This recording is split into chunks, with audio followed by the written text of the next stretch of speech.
Paulo que você mencionou, porque todas as informações que a gente tinha indicavam que a adesão dos jogadores do São Paulo à comissão técnica que foi dispensada há alguns dias era boa, era de fato honesta. Sim. Os jogadores gostavam de trabalhar com o Carpini, independentemente de acharem ou não que o São Paulo fazia boas partidas com ele. Eu acho que não achavam, mas os jogadores pediram naquele jogo da Libertadores, no Morumbi, durante o dia, para que não houvesse nenhuma mexida na comissão técnica. Essas informações foram todas confirmadas depois. Então, eu não acho que é aquela situação clássica de um time que se vê livre de um técnico que ninguém gostava e, a partir daí, começa a se soltar mais. Eu acho que a chegada de um novo treinador que estava observando o time do São Paulo hoje, lá da cabine do estádio do Atlético Goianiense, o Luiz Ubeldia, mexe com todo mundo, faz com que cada um perceba que está na hora de começar a mostrar serviço para o novo técnico, que é quem vai tomar decisões. E o São Paulo foi bem hoje, sim. Indiscutivelmente a melhor partida do São Paulo no Campeonato Brasileiro. Até porque alguns jogadores ali não são... Você pode olhar quando voltar o Lucas Moura, quando tiver o Rafinha e tal, etc. Alguns jogadores ali não são necessariamente titulares. O André Silva, por exemplo, ele não era um titular do time com o Carpini. Mas vai ser, viu? Fez uma excelente partida. Tem tudo para ser titular. A gente pode até discutir Caleri, Luciano, André Silva jogando juntos, mas aí quando voltar o Lucas Moura... Hoje a minha impressão é que foi um 3-4-3. Isso. Os três da frente se mexendo bastante, tanto que o André Silva sai da área para fazer o cruzamento do primeiro gol. A minha impressão é que foi uma falha do zagueiro do Atlético Goianiense, porque o Caleri faz um gesto meio acrobático, bastante recurso ele mostrou, ele faz o gol meio ajoelhado. Sim. Só que ele não precisou se antecipar ao zagueiro. A bola passou pelo zagueiro e o Caleri teve muito recurso para fazer o gol. E o Luciano voltou muito para armar o São Paulo, propriamente. O Jair Ventura armou o Atlético com duas linhas de 4, mas os dois atacantes, as duas linhas separadas em muitos momentos. Os jogadores de marcação do Atlético Goianiense tiveram muita dificuldade para encontrar o Luciano nesse trabalho. Então o Atlético jogou bastante mal do ponto de vista defensivo e mereceu ir para o intervalo perdendo. Aí, no começo do segundo tempo, foi o autor da própria história ao criar uma expulsão por intermédio do Luiz Felipe, e aí o jogo acabou. O Donan, o André falou sobre a melhor partida do São Paulo no Campeonato Brasileiro. São 3 jogos, né? Acho que dá para a gente estender um pouquinho mais, né? Se pegar os 2 jogos da Libertadores, mesmo o São Paulo tendo vencido, mas era o Cobressal. Se a gente pegar finalzinho ali do Paulista também, olha, dá para colocar mais na conta aí como uma boa atuação do São Paulo, como há algum tempo a gente não via. Bom fazer o Linha de Passe com você. Prazer. Primeira vez juntos aqui nesse programa, hein? Tudo bem, querido? Prazer, feliz. Muito boa noite, William, né? André, Breler, professor, fã de esporte. Há muito tempo o São Paulo não convencia. Né? Quando venceu contra o Cobressal, até criou muito, mas acho que só de uma maneira, muito na base do abafa, buscando muito cruzamento. Hoje a gente viu o jogo por baixo também. A aproximação. Acho que está muito na linha de uma equipe que, de certa forma, aprovava, né? O vestiário aprovava o Carpini. Acho que está muito na conta de uma equipe que sai um pouco da zona de conforto para pensar num novo ciclo que está começando, em um técnico que está chegando. Acho até que foi uma boa escolha do São Paulo, dentro do que o mercado apresentava. E o time hoje jogou mais leve. Já quando estava 11 contra 11, a gente viu um São Paulo organizado defensivamente. Né? Os 3 zagueiros muito bem. O Alan Franco talvez tenha feito a melhor partida dele com a camisa do São Paulo. Bem ali com o Arboleda, com o Diego Costa. A base do meio campo, os 2, né, que são caras bem constantes nesse time. Principalmente quando a gente lembra a melhor versão do São Paulo com o Dorival Júnior. Partidaça do Alisson, né, que é um jogador fundamental, se encontrou muito nessa função. E o Pablo Maia também voltando a jogar bem. Sim. Isso foi uma grande notícia. Eu sei que a estatística, às vezes, vazia, ela não diz muita coisa. O Pablo Maia hoje não errou nenhum passe no jogo. Mas não foi só importante nessa circulação de um time que teve muita posse de bola. Também teve desarme, foi aquele jogador que a gente viu, né, que chegou até a ser lembrado, né, pelo Dorival Júnior na seleção brasileira. Então, acho que hoje o São Paulo ele deu uma resposta para o seu torcedor. Esse elenco pode muito mais. Acho que o time estava jogando bem abaixo, existia já um desgaste grande com o trabalho do Carpini, né? Ali internamente não encaixou. Vamos ver como é que vai ser daqui para frente. E eu estou muito na linha do André, né, na questão do André Silva. Esse jogador foi uma belíssima contratação do São Paulo. O Vasco também tinha um interesse nele, né? Na época, teve uma disputa ali entre os dois clubes. E ele foi muito para o São Paulo por conta do fator Libertadores, pelo projeto que o São Paulo apresentou para ele. Ele já entrou bem sendo 9. Hoje ele entrou bem num trio de ataque, jogando mais pela esquerda, mas com muita liberdade para movimentar. Ele dá assistência para o Calleri jogando pelo lado direito. Um jogador leve, um jogador que chega com força. Aos poucos ele vai se colocando ali como um jogador que pode ser importante na sequência do trabalho. E eu acho assim, algo que foi importante é que o jogo do São Paulo fluiu com a posse de bola. A gente teve alguns experimentos do Carpini já em um momento de desgaste e numa pressão até interna de colocar o Rames em campo. E às vezes o São Paulo era muito lento nessa circulação de posse de bola. Por conta do Rames e por conta do entorno do Rames também. Faltava jogador de velocidade ali até para ele encontrar o passe. Hoje eu achei que o São Paulo fluiu muito bem na sua criação. E óbvio, né? Depois que você tem 2 expulsões, isso cria ainda mais espaço. Cria um espaço, por exemplo, que o Ferreirinha conseguiu aproveitar. Segundo jogo consecutivo que ele marca, né? Com a camisa do São Paulo. Vamos esperar sem oba-oba, sem falar que o time foi transformado, mas hoje o São Paulo venceu e convenceu. E acho que mostrou o potencial que esse próprio elenco tem, né? Oba-oba fica um pouquinho de lado com relação à atuação, que foi boa, foi convincente, mas vamos deixar o oba-oba de lado. Mas dá para fazer um oba-oba com o André Silva, né? Porque, vê, eu citei, o André citou, o Donan citou. Eu acho que é para o Zubeldia, quando assumir agora, já no próximo jogo, vai comandar pela Libertadores, é para olhar o André Silva, já falou para esse aqui, eu tenho que colocar desde o começo, não tem não, prof? Tudo já bem? Olhou, né, William? Não é? Estava lá. Já estava lá. Boa noite a você, boa noite aos companheiros. Boa noite. Um grande destaque. No primeiro tempo, o primeiro gol, o gol do Calleri, não só sai com ele pela direita, como ele faz uma bela jogada pela esquerda, que a conclusão é do Luciano de cabeça. O São Paulo já poderia ter feito um placar melhor no primeiro tempo, muito por como jogou, pela mobilidade desse jogador, que não era titular, mas já vinha pedindo passagem há algum tempo. Eu acho que com Carpini ou sem Carpini, esse rapaz ia acabar entrando no time. Ele já vinha merecendo esse lugar. Sobre a postura do São Paulo, essa coisa meio fofoqueira, né? Viu como jogam sem eles, né? Eu acho que é muito mais uma alegria pelos novos tempos do que um desagravo pelos velhos tempos. Acho que é uma coisa natural de um time que tem qualidades. Hoje a gente pode falar de 5 candidatos ali a melhor em campo, todos do São Paulo. Todo mundo cobriu a sua, né? Pablo Maia, Alisson, Alan Franco atrás, Calleri, Luciano e sim, o André Silva, que para mim é o melhor de todos. 6 nomes num time de 11, fora os que entraram, Ferreirinha entra, faz o gol. Deu tudo certo para o São Paulo. E retroagindo as melhores atuações tricolores, eu diria que foi o melhor jogo do São Paulo desde aquela semana eufórica da quebra do tabu em Itaquera e do título contra o Palmeiras.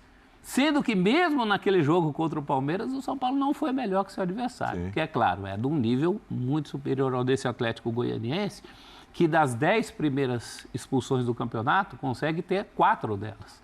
Fora a do técnico Jair Ventura da estreia contra o Flamengo. Então esse time tem sérios problemas, vai ter sérios problemas. O Jair fez alterações no intervalo, nem deu tempo, porque a cotovelada imbecil do Luiz Felipe, né? Um jogador experiente, 30 anos, passagem pelo Santos, e coloca tudo abaixo no começo do segundo tempo. O segundo tempo praticamente não houve para o Atlético Goianiense, mas o São Paulo não tem nada a ver com isso. Pelo andar da carruagem, desde o primeiro tempo, o São Paulo venceria essa partida do mesmo jeito. Foi uma grande atuação do tricolor hoje. E aí, vamos de André Silva, Calleri e Luciano, mas e depois, como é que faz, hein? Porque vai chegar gente aí nesse time, né? Tem um pessoal para entrar aí, o Breler, tudo bem? Você tá faceirinho hoje. Tô. Deu uma empolgada do São Paulo, né? Boa noite, William. Boa noite, companheiros. Boa noite, fã de esportes. Realmente, mais uma boa atuação do André Silva, que já tinha, de certa forma, agradado a torcida do São Paulo pela atitude que ele tem em campo, não só por ter marcado contra o Cobressal, um jogador muito voluntarioso, um jogador de muita briga com os zagueiros. E, mais uma vez, hoje, ali o Alex e o Luiz Felipe, que acabou sendo expulso, tiveram muita dificuldade para encontrar a marcação, o Calleri também se movimentando bem. Então, uma coisa o André Silva já provou, ele pode jogá-lo junto com o Calleri. E outra é que o time ganha muito mais verticalidade com ele em campo, porque é um jogador sempre de olhar para frente, um jogador que proporciona ainda mais ligações diretas, e ligação direta de qualidade, não é o chutão, mas buscando o cara para ganhar no corpo, na corrida, é mais um para dividir essa responsabilidade de trombar com os zagueiros, com o Calleri. Então, além disso, de ser um cara com o ofício de centroavante, mas com capacidade de movimentação, ele é esse atacante de mobilidade. Então, ele pode jogar, já mostrou nesse jogo contra o Atlético Goianiense que casa bem com as características do Calleri, do Luciano e, principalmente, casa bem com as ideias do futuro treinador. O Zubeldia gosta de times verticais, gosta de times que tenham sustentação lá na frente. Na LDU, o time mais recente dele, a gente viu o Guerreiro fazendo o papel do centroavante, segurando muitas bolas. Esse papel tende a ser do Calleri, mas a oportunidade de ter um atacante que divida esse protagonismo e possa elevar não só a estatura do time, mas também essa briga por uma bola mais direta, para o Zubeldia, o André Silva pode ser um jogador muito interessante e um jogador-chave. E aí a gente vai discutir, mas quem sai nesse time, quem perde espaço? O Rames, né, lesionado, naturalmente, vai ter uma ladeira muito maior, porque André Silva é um titular. A gente viu, Ferreira entrou, fez gol, é um jogador interessante para lado de campo. A LDU do Zubeldia também tinha isso. Johan Júlio fazia muito São esse Paulo papel. que eu diga, né? Exato, sofreu com isso. Foi todo em cima. Então, naturalmente, o Rames tende a perder espaço. Vai haver a mesma grita do Carpini para colocar o Rames em campo? Tenho dúvida, porque a amostragem do Rames... por mais que o Carpini tenha dado a oportunidade ali, meio que a revelia, meio que a contragosto, mas não foi um jogador que, nesse período de São Paulo, apresentou com o Dorival, com o Carpini, agora com o Zubeldia, a intensidade que se pede para a possível proposta que o São Paulo vai ter, que é de um jogo muito intenso, de muita pressão lá na frente. Então, para mim, hoje, no time do São Paulo, faz muito mais sentido ter o André Silva como titular do que o Rames. Tecnicamente, o Rames é um jogador refinado, um jogador que te possibilita a criação, mas para time titular, eu vejo 2, 3 cenários mais interessantes para o São Paulo, sem o Rames, do que com ele em campo. Então, e o André Silva é esse jogador, para que o Zubeldia olhe com atenção e possivelmente como um jogador que hoje ganhou em campo um status de titular. E não é simplesmente pela característica, pela forma de jogar. Ele tem se provado, como o Donan ressaltou, em mais de uma posição. Vejo como um nome muito interessante. E a sensação que deu, não só do André Silva, mas a sensação que deu assistindo o São Paulo contra o Atlético Goianiense, é que o São Paulo tirou uma bigorna das costas. Exatamente. Estava um time muito mais leve e essa bigorna não é o Carpini, a figura dele. É a situação toda. E a situação que a diretoria criou nessa reta final, de prolongar a agonia. Contra o Fortaleza, já se sabia que o Carpini não seria mais o treinador do São Paulo. E a diretoria do São Paulo esticou a corda. Poderia, antes mesmo de fechar com o Zubeldia, já ter subido o Milton Cruz, faz esse papel de transição e não estender um desgaste que foi passando para o campo. Os jogadores sentiam essa pressão. Só não fizeram isso porque se tratava de um treinador em começo de carreira, com as costas estreitas, né? É muito mais fácil você tratar dessa maneira um técnico que não está estabelecido no futebol brasileiro, do que alguém que está no começo, dirigindo até o momento o principal time da sua vida. Embora isso seja verdade também em relação ao próprio Zubeldia, né? É até curioso, se é que a gente pode entrar nesse assunto, a questão de ele ter desagradado algumas pessoas no São Paulo, especialmente o Muricy Ramalho, quando o São Paulo entrevistava candidatos, antes de contratar o Carpini, que ele pediu um prazo para conversar com o São Paulo, ele teria explicado agora, no momento do acerto, por que ele pediu esse prazo, mas isso foi visto inicialmente por uma esnobada, então, como se o Zubeldia não soubesse que o São Paulo é o clube mais glorioso entre todos os que ele já dirigiu na sua não longa, mas relevante carreira. Ele começou a trabalhar como técnico com 27 anos, porque a carreira dele como jogador terminou muito cedo por causa de uma lesão no joelho. Ele é o treinador mais jovem da história da primeira divisão argentina. E se você pegar a relevância das conquistas de todos os times que ele já dirigiu até hoje, dentro e fora da Argentina, não dá o São Paulo. Na verdade, não chega nem perto. O time mais glorioso que ele dirigiu foi o Racing, e o resto você soma todas, a LDU, soma tudo que tem de taça, não dá o que o São Paulo tem. Então, é claro que ele não esnobou ninguém, né? E se esse caso serviu para alguma coisa, serviu para valorizá-lo, porque o São Paulo teve que procurá-lo outra vez. Claro. E aí as coisas acabaram acontecendo. Então, se o Carpini fosse um treinador, aí a idade importa pouco. O próprio caso do Zubeldia explica. Sim. Não importa quantos anos ele tem, importa o que ele já fez, aquilo que ele tem de história para contar. Um cara que começou tão precoce tem história para contar. Já tem mais bagagem. O Carpini ainda não tem, mas se fosse um treinador, não precisa nem ser dos mais experientes aqui no Brasil, um treinador que está lá, teoricamente, no meio da sua trajetória profissional. São Paulo teria demitido, colocado o Milton Cruz para trabalhar nas últimas atuações, enquanto procurava e acertava com o seu novo treinador.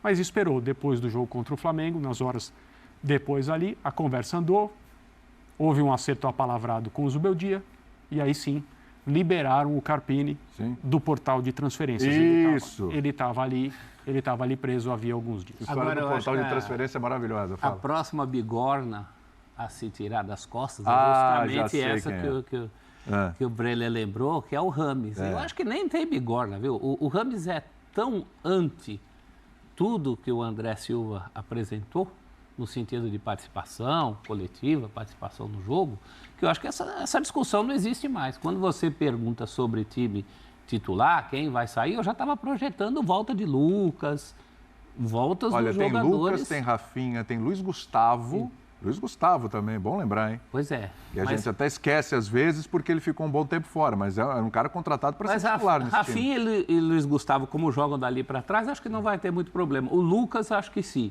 E o Rames, eu acho que tem que botar um ponto final nessa história. Esse rapaz está ali para contribuir quando ele puder, com a sua técnica refinada, a partir de momentos de jogo ou do adversário. Chega dessa história de impor escalação do Rames. Isso não faz sentido nenhum e o próprio andamento do time hoje mostra isso. A escalação do Rames compromete o coletivo. Ponto. Você pode ser o fã do Rames que você quiser, ver com aquelas teorias, né, que são muito mais ligadas à mística, como gosta o nosso Vitor Verde. A certa altura do jogo ele vai fazer uma mágica, ele vai tirar um coelho da cartola. Mas não dá para bancar um cara assim, principalmente num time que se mostrou forte nos momentos, desde o Dorival, do ponto de vista coletivo. O São Paulo nunca foi um time que jogou como joga, por exemplo, a seleção da Colômbia, para ficar na comparação fácil que todo mundo faz, né? Por que ele joga lá, o Rames, e não joga aqui? Porque lá tem um time montado para ele. Ele tem outro tamanho lá. Né? Aqui não é o caso.